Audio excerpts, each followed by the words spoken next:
So Ross, we're here today to talk about your recent study on the impact of AI and LLMs on the homepage traffic versus site-wide traffic. And I think it's just a good place to start with the recent spectrum of optimism and pessimism. I see you and Rand kind of leading the way in optimism, and I'm happy to hear that and see that in a sea of AI and techno pessimism. So I guess what was your genesis behind this study and what led you to kind of go down that path? Yeah, I originally saw a post from Kevin Indig on LinkedIn, and he, like many of us, had seen data like this where we see a big increase in impressions and a decline in clicks. And this is referring to the fact that AIOs, according to Google, are generating more searches on average. And the data seems to be fleshing that out, but the negative is that, clicks are down. But this triggered the thought process that if we are generating a true significant amount of impressions, we should put some value on that in some way. This is what PR teams do. They're almost entirely valuing with the work they do based on the impression count of the content they end up, or mentions they end up generating. So maybe SEO as a channel should do that. And then Gaetano Denardi, very smart SaaS marketer, gave the feedback like, hey, why would executives care about this? They're just not going to care. They're going to care about closed won deals, pipeline, e-commerce conversions, et cetera. And that's a fair point. This said, this kind of led to the train of of course, something should happen after impressions that show that actually does something. And that would be homepage clicks. Because if we kind of go down the path, if we do a search like best email marketing software, we do see AI overviews like we have on our website. We see an example with MailChimp referenced first and then twice in the right rail, again, right before the kind of expansion of the AI overview. That has hypothetical value because there's no link to MailChimp here. You might just recognize MailChimp already and be like, hey, this does it for me. I'm ready to Google them and go to the site. And then vice versa, you do the same search on LLMs and there's no link anywhere to MailChimp proper, but they're the first listed email marketing software there. So what would that lead you to do? Hypothetically, branded search. So of course, we wanted to test that data. We dug into our search consoles, aggregated a lot of consumer data across B2B, e-commerce/consumer, and fintech verticals, and then came to some interesting data that we wanted to share. So what was that data, Drew? Yeah, looking at the overall, all the clients, all the industries and verticals, it is interesting to see just that increase in clicks to the homepage as compared to a decrease to the whole site. And then looking at impressions, I find it interesting, like to the homepage, the impressions are up 54%, which to me is clear that it is probably tied to brand recognition, brand awareness from LLMs driving that increase. And it's actually a 2x over the whole site impression of 26.9%, just about 2x. And then you see kind of like towards the bottom, that is kind of the doomer view of decreases in position, click-through rate, et cetera. What did you take away from just the overall data?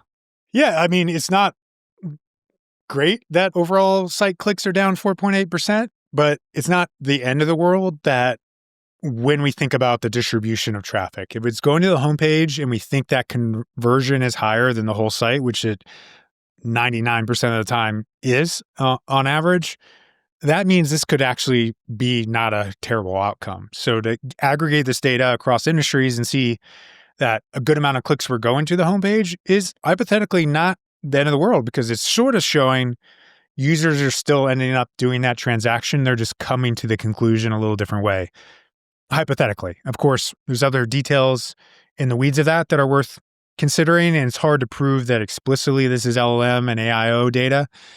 But I think there's a clear correlation based on what's going on out there, and rapid adoption seems to be accelerating. More AI overviews are showing up every day, so that seems to be contributing. Rand said that in his post, traffic down, revenue up. So that's kind of what he's seeing at SparkToro, and that kind of seems to bode well with what we're talking about here.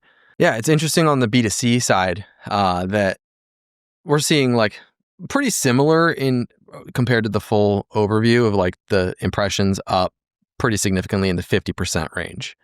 Clicks up slightly less, but there is a lot of contributing factors, I'm sure, to that, because B2C, in the SERPs, there's a lot of products being featured and ads being run on that side of SEO.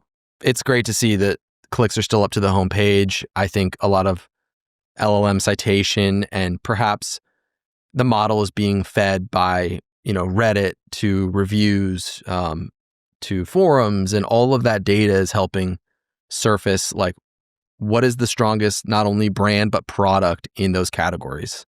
What did you take away from the B2C? Yeah, B2C, the click decline is more significant slightly than B2B. I think that has a lot to do with the fact that a lot of the queries are simpler than B2B. Like you could get them answered very short fashion. On the homepage, the less pronounced increase may have to do with maybe there's less LLM adoption despite AIOs getting rolled out. Like on average, more consumer markets may be less tech adverse, but there's also the counter argument that younger audiences, which are not B2B, are almost the most adoptive of these tools. So it's probably everything is like very industry dependent, it seems. Right.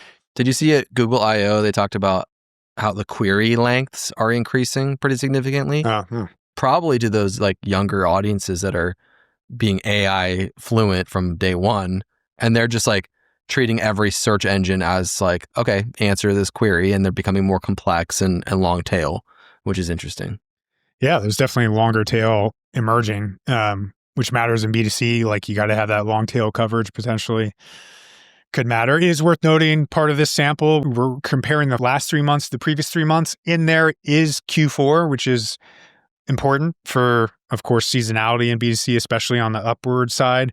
Only 6 of the 22 websites we looked to had what I would characterize as holiday audiences, but that's still relatively significant in how it could skew the sample, for sure.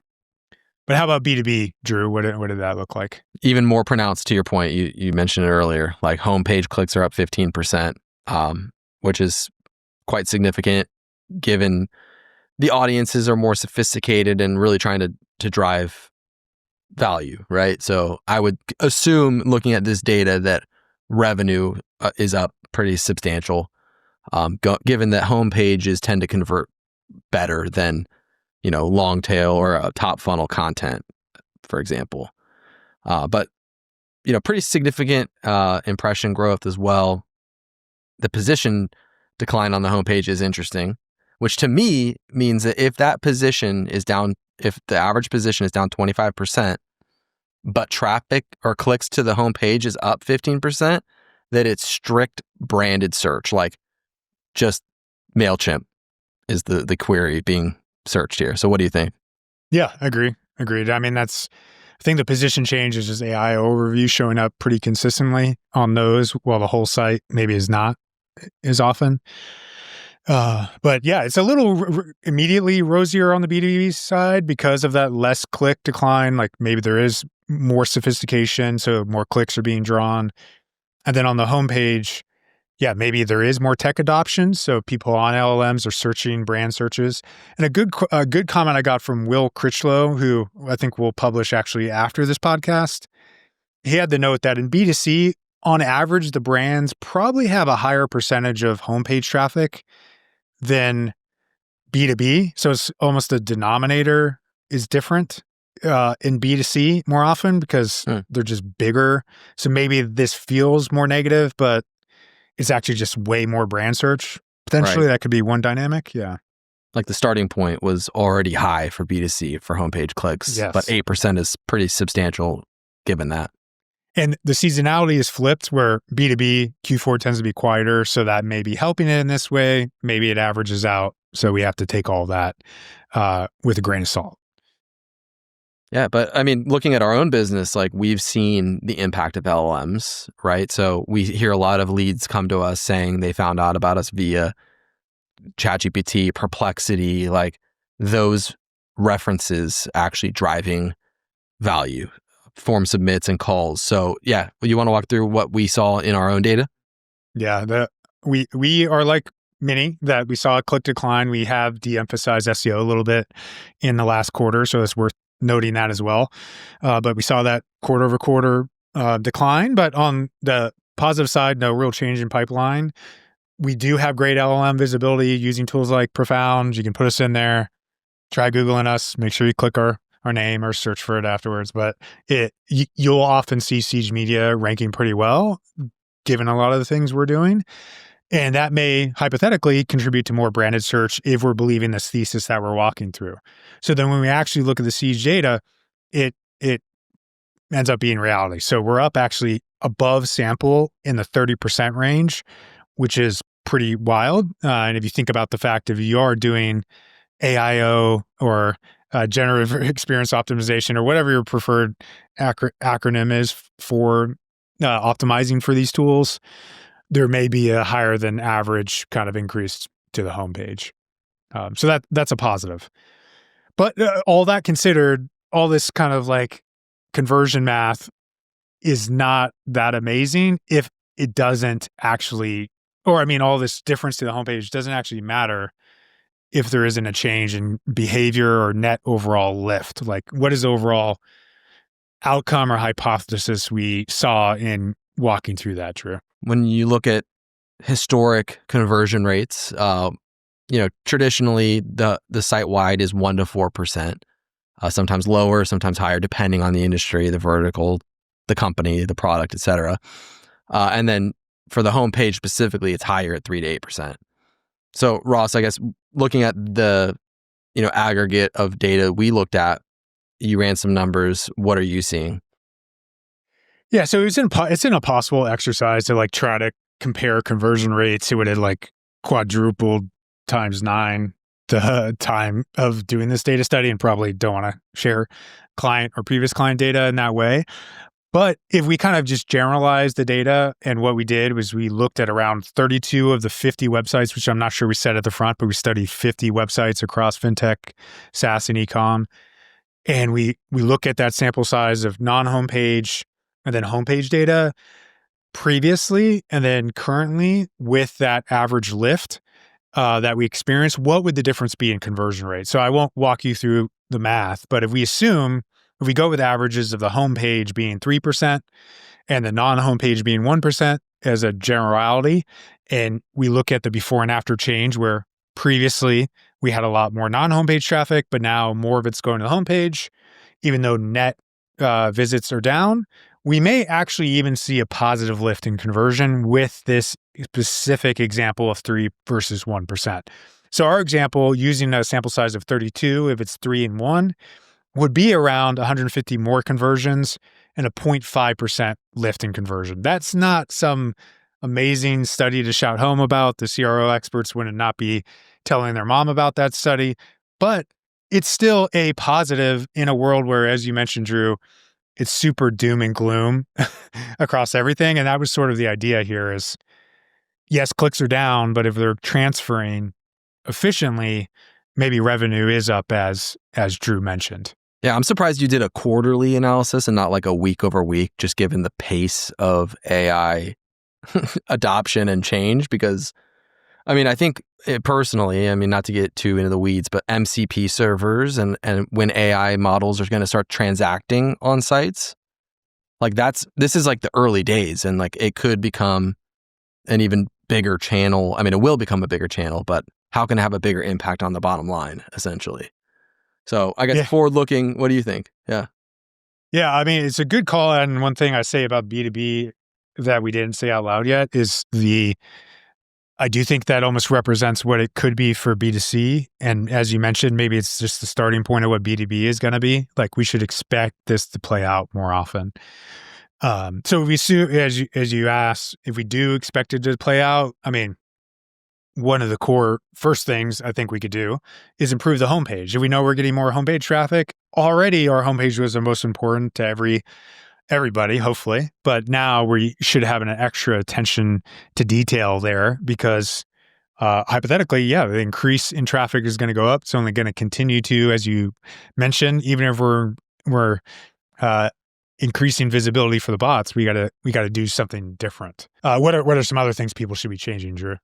I think just building brand is one of the more important things, as you note here. Like, personalization and building brand that the landing pages can drive conversions on themselves is going to be important. We're doing that through digital PR type strategies where we actually do kind of tell a compelling narrative and study from the first party component. But what else are you seeing? Yeah, I agree with all that. I mean, I think we can increasingly optimize for these LLMs. I mean, there is some similar negativity that how different is this really? And the parable I give, I don't think it's like speaking French compared to English, but I think there is some variations in approach, like co-citation, brand matters. Unfortunately, the best roundup type strategy does matter. I think a core easy takeaway, not easy, but thing people should look at immediately is, can they improve their homepage click-through rate? One of our core studies that to make it actionable for people, we had a client who did not have their pricing page ranking in B2B, and then they fixed that problem and saw a pretty significant click-through rate lift to their homepage, which makes sense on a very competitive SERP where users are looking for that information. If your internal linking structure is not good for signaling that that's a pricing page, or maybe you dilute meaning of which one is the pricing page, that may not show up in your site links. So that's a potential win as well. Anything else there you're thinking people should be doing, Drew? I don't think we talked about retargeting. So like looking at the funnel between like LLMs to homepage to how can you re-engage these folks and nurture them along the way. So that's one thing to consider doing. I do love one of the quotes you put in here of like, what if I don't already have a brand? Like, what is the impact? Like, it's not going to be, this isn't going to change anything for you if you didn't already invest in, relationships with your customers or building brand and building community. That's kind of an even more important factor in the landscape today. What do you think? Yeah, it did stand out from our sample. You didn't suddenly get homepage traffic of significance if you didn't have homepage traffic before. It's actually probably reverse, unfortunately. So it's already non-brands are doing poorly in search, but now it's even more accelerated. And I think we will continue to see that, unfortunately.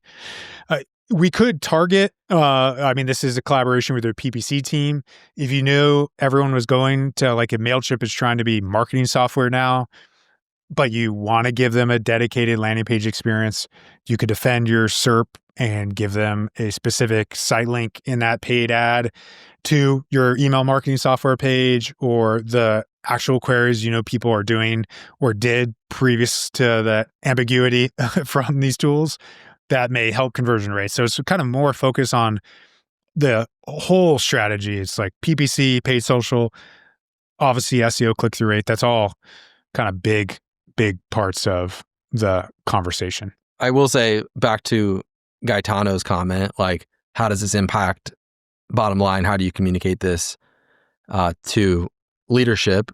I mean, while anecdotal, like, we see it driving real results for us and our clients in the sense of, like, if you can show up for your target keyword, maybe it's longer tail, but in LLMs, like, that's going to be an important factor. So I think it all still, like, boils down to quality and that philosophy of creating great content for the human. It will actually translate to LLMs as well, because English is the primary language of these models these days. So that's true. Yeah. A great recommendation I heard Kevin Indig give that I keep giving him credit for is, like, build a brand health dashboard. Look at how you're doing across social, PR, and think about those. And maybe as an SEO, we should now be communicating. We do need to be doing more PR because we're not getting mentioned at the same volume, not just a link standpoint. Maybe we're not being seen on social as much. Is our brand health on the Hrefs graphs that combined everything, is that strong enough?